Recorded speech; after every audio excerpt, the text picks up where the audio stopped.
Brake fluid is the one of the important fluids in vehicle. Regular brake fluid flush and replace will improve the braking efficiency of your vehicle. In this video we are discussing about the importance of brake fluid changing. After a long period of running, brake fluid will break down and get dirty. When this happened, the property of brake fluid is lost, and decrease the braking efficiency.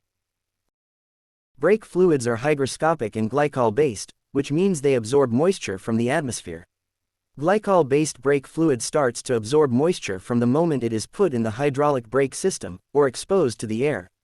The fluid attracts moisture through microscopic pores in rubber hoses, past seals. When the moisture enters to the brake fluid, it will decrease the boiling point of the brake fluid. When the temperature of the brake surpassed the boiling point of the brake fluid, it began to boiling. Boiling of brake fluid produces gas bubbles in the brake fluid. Gas is easily compressible and that cause the brake pedal becomes spongy, and it decreases the efficiency of the braking system. Brake fluid should be replaced according to maintenance schedule. It will help to improve the efficiency of the braking system, and increase the life of braking system components.